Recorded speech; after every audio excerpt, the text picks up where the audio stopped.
Hi guys, it's Amanda. So I realized that A, I haven't been on this channel in a while, and B, that I haven't done a Q&A in a while, and those of you that know me know that Q&As are my favorite videos to watch and to film, probably second only to like what's in my purse videos. But anyway, that all aside, I put out a request on social media, Twitter and Instagram, to have you guys send me questions that you wanted me to answer about anything. It could be personal, fandom, poetry, whatever the heck it is you wanted to know. And a surprisingly large amount of you guys sent in your questions, so I'm here to answer them. And also, I apologize for the state of my face and hair.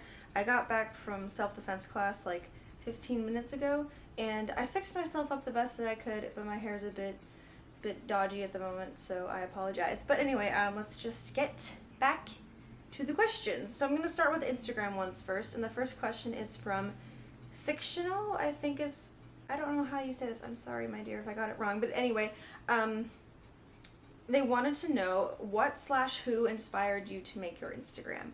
Well, way back in the late 2013s, I had a personal account, and on it I ended up following a user. Her name is Jen. I don't know what her username now is. It used to just be Poems by Jen, but I don't know what it is now. Let me see if I can find it. Yeah, it's Iridescent Storms now. I'll put a link to her down below. But anyway, Jen had an account where she was posting all this poetry, and I followed it and I started reading it, and I thought that it was really, really good. And then I thought, you know, hey, what the heck, why don't I join the legion of Instagram poets out there. Then I started following accounts like Devin's account and Poetic Poison. Who else was it? Punk Flower Child. All of those accounts, I started following them, and I started to kind of enter contests and gain more and more followers. And so, yeah, long story short, Jen is pretty much the person that inspired me to make my account. And I just wanted to throw my poetry out there pretty much and see what the heck happened. I never thought that I would get, you know, almost 3,000 followers. Like, that's crazy to me, but really cool. And I'm very honored to have all of you guys in my life. Claire, the lovely 4 a.m., asked me 4 questions. The top 5 favorite songs at the moment.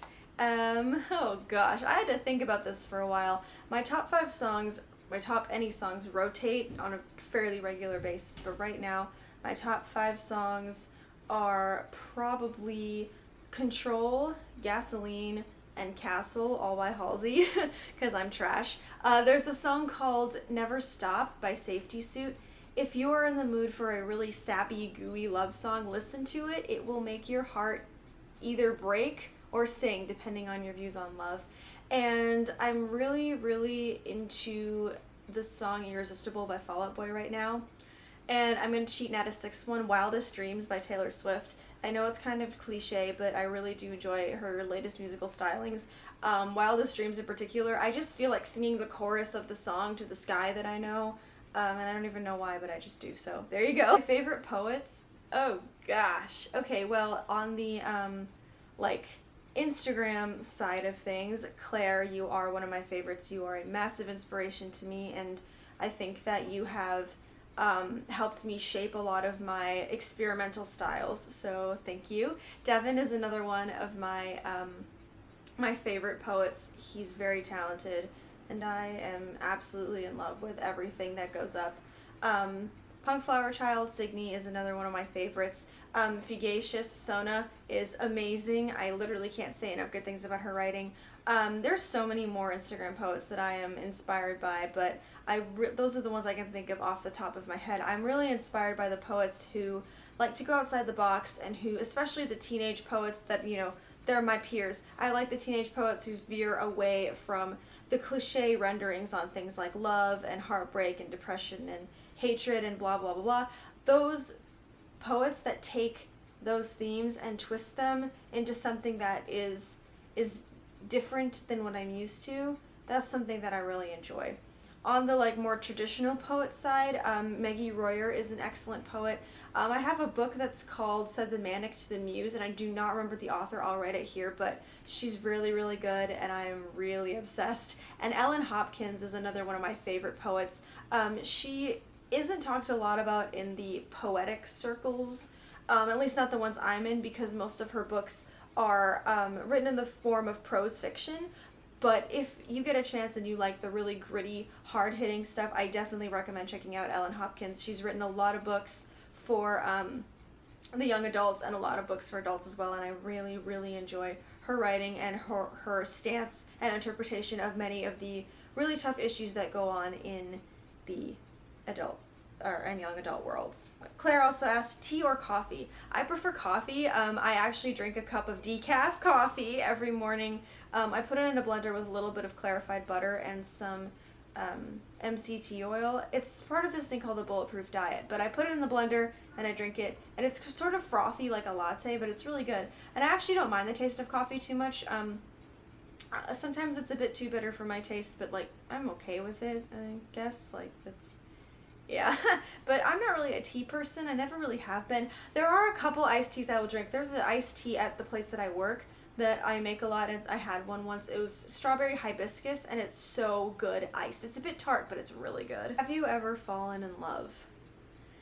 Honestly, I'm not sure. I don't even know if I would know what falling in love felt like if it hit me in the face. I can say that I have fallen in love with inanimate objects. I have fallen in love with words. I have fallen in love with the way that people do things. I'm enamored by certain things, certain ways that the world has, certain ways that people have. I've been enamored with quotes, with words, with poetry. As for people, I'm not going to say that I am in love with the human race, because there are many things that I abhor about the human race that make me love it a little less every day. But there are also many good things about humanity as a whole. I choose to cling on to those when I am afraid for the future that I might be bringing my future children into. But as to one singular person, I can't yet speak to the fact that I've ever been in love, because I don't know what being in love with a singular person feels like. I think that if someone were to tell me that they were in love with me in a romantic sense, I would probably be terrified, because I would not know if my love encompassed that definition of being in love enough to say that I was in love with them back. And if there's one thing that I can't stand in a relationship, it's the absence of reciprocality. So, that was really wordy and pretentious sounding. I'm sorry, the words just sort of popped into my head. But, there was a boy that I said I love you to. He later ended up breaking my heart. I'm sure that I broke his.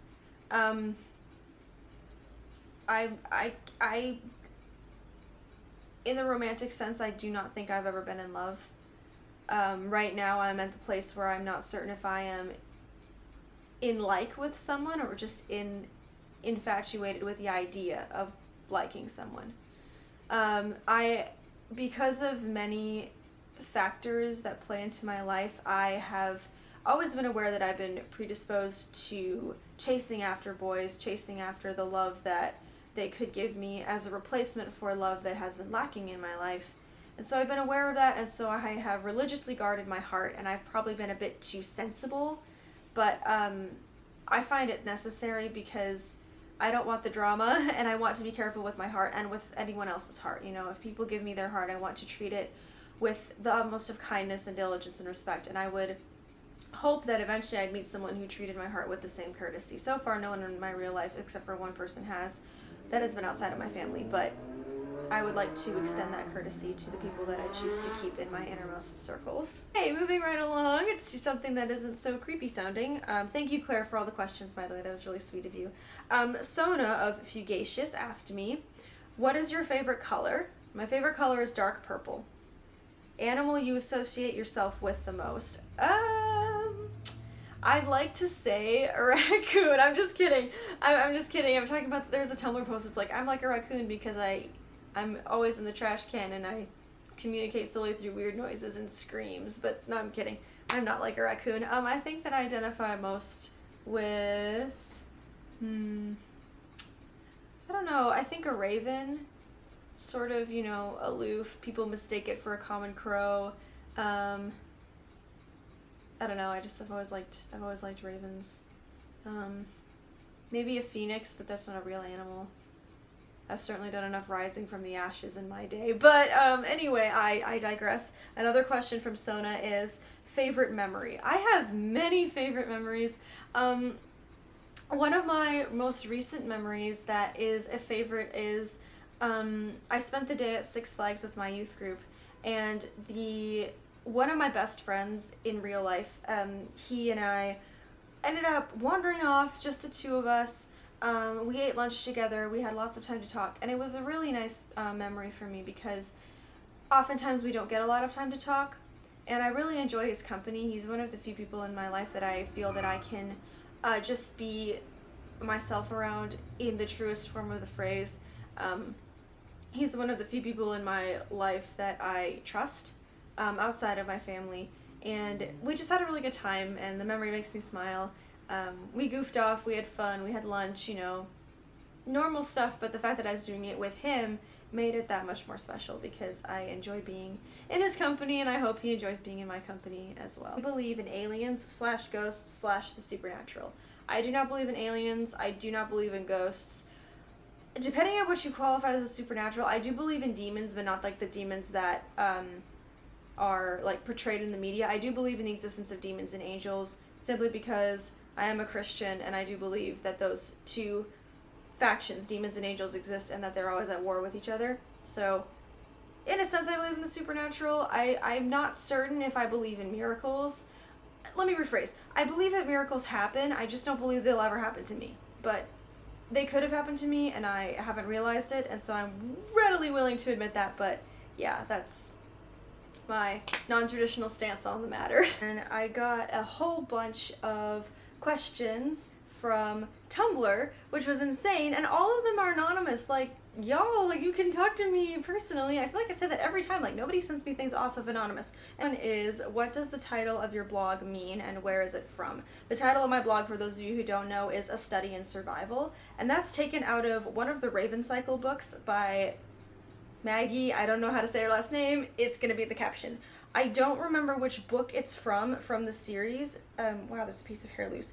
But I chose that because it was speaking about, first of all, A Study in Survival was part of a passage that was talking about Adam Parrish, who is the Raven boy that I relate to the most. So I feel like he and I are both studies in survival in different ways. Other people may not think so, but that's just me. And plus I just like how it sounds. A Study in Survival. Like, it rolls off the tongue, and it sounds like a Sherlock Holmes novel, so there's a plus. Anonymous said, I really want to know about your squad. Okay, my squad consists of 3 boys. I will not use their names because privacy reasons. My squad consists of 3 boys, and there's a 4th one who, like, kind of comes in and out. He doesn't really get along with the other 3 boys, but he gets along with me, so, like, I haul him in occasionally. So, my squad all go to my church. They're in my youth group. They're younger than me by the least amount is a year. The most is 2 years. The 4, sometimes 5 of us, we have lots of misadventures. There have been... One time they tried to set something on fire with diesel fuel. There have been campouts and really dumb youth group games, and I taught 2 of them how to do the sound system on the worship team, and so we just basically hang out with each other and have a lot of fun, and I'm their honorary person because I'm the only girl cool enough to be in their squad, or so they say, even though they're really my squad because they all do what I say. So they are guys that I know would protect me if anything happened to me on the street. I know that they would always stick up for me. I always stick up for them. We were just kind of an all-inclusive group of weirdos. One of my funniest memories with them, as a side note, 3 of them came up to me, and they're like, hey, we did this while we were hanging out at one of their houses the other night. Come here, watch this. And they proceed to perform for me an Irish pub song, complete with the dancing and the accents. Yeah, I don't want to know what they do in their spare time. I really don't want to know. I'm too afraid. Alright, Anonymous asked 2 unrelated questions. First, how do you curl your hair? It's gorgeous. I may or may not have stalked your selfie tag. Oops. First of all, thank you. You're really sweet. I appreciate it. Second of all, I don't actually curl my hair. It dries naturally. Right now it's a hot mess because it was back in a ponytail, so there's a bump in it, so that's why I'm doing this little side pony trying to look cute. But the typical, like, when you see me in selfies with my hair all wavy, that's how it naturally air dries. I was blessed with really pretty wavy hair, and I'm really thankful for that. I cut it into layers that are kind of choppy, so the wave kind of comes through.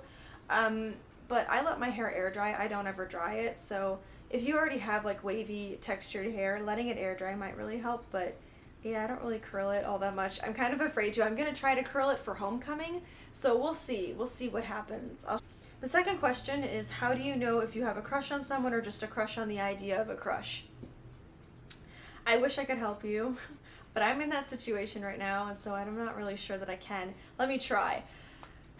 In my opinion, you need to think about this logically. It's really easy to let your heart overrule your head in these situations, but try not to let that happen.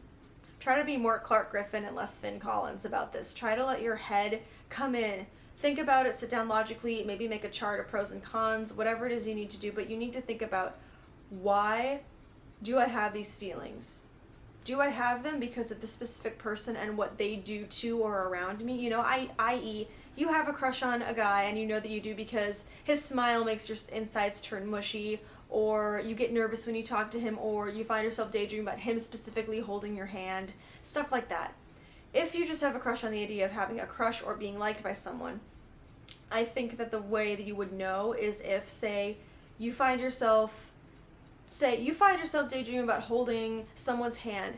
If in your daydream their hand could be replaced with somebody else's hand in yours, and you still have that same, ooey gooey feeling, then you probably just have a crush on the idea of having a crush. There's nothing wrong with that. There's absolutely nothing wrong with that. It is not a bad thing, unless you want it to be a bad thing. If you don't like being in limbo and you don't like that idea, then it's a bad thing for you. But universally, it's not a terrible thing, despite what the media and everybody else may say.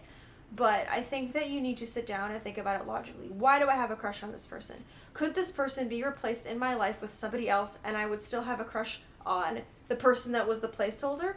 So if the person is just the placeholder for the crushy feelings, you don't have a crush on the person. That's my take on it. I don't think that made sense, but there you go. That's all I have. I'm really sorry, but I hope that it works out for you. And if you want help, just come and ask me. I would be more than happy to do my best to fumble my way through and assist, but I wish you the best of luck. It's a nice feeling to have somebody to stake your heart on, not even if they don't like you back. That's kind of hard, but if they like you back, go you! I'm proud of you! Alright, Emma said, what is your favorite childhood memory or memories? Yikes. Let's see. My childhood was not that long ago, so I don't really know.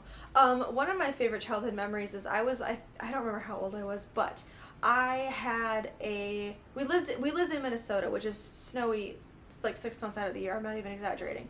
So we lived in Minnesota, and one time we had a library like 4 blocks away from where we lived. Really tiny library, but a library. So in Minnesota, when it snowed really hard once, we wanted to go to the library and get books. My mom had reserved 30 plus books for my sister and I to bring home, and we couldn't carry all of them. We didn't have the car. It was really snowy. The streets were packed with snow. The sidewalks were packed with snow. It didn't bother us to walk on, but we were like, how are we going to carry all these books home? And I was a little kid. I was probably like 8. So what we did is my sister and I grabbed our big plastic like toboggan sleds, and we pulled them to the library, loaded them up with books, and then pulled them all the way back. And I remember that because one of the librarians came outside and took a picture of the two of us with our books and our sleds, and it ended up going in the library newsletter. And so that was pretty cool. I have a lot of fond memories associated with that library, and now that I'm thinking about it, my heart's all nostalgic. But, they had reading programs, they had a volunteer program that I was in, they had all sorts of different programs, and it was a really small library, but I loved it because all of the librarians knew who I was. My mom had been taking me there since I was a baby. They watched me grow up, from age 0 to age 14. They saw me grow. And so I really hope when I go back to Minnesota, I might go back in a couple years, for a visit, I really want to go back and see them and see how many of them are still there and who remembers me, and I want to see what they think about who I am now. But yeah, I have a lot of fond memories associated with that. Alright, the last question is, for the Q&A, who would your mom rather you bring home as a boyfriend? Bellamy Blake, Julian Blackthorne, Wells Jaha, or Jem Carstairs? Oh my gosh, my mom is not home right now, but she's on a walk, so I'm gonna call her and see if she'll pick up. Okay, hang on. I have to read it. Give me one sec. Can you still hear me? Yeah. Okay, so the question is, to me, who would your mom rather you bring home as a boyfriend? Bellamy Blake, Julian Blackthorne, Wells Jaha, or Jem Carstairs?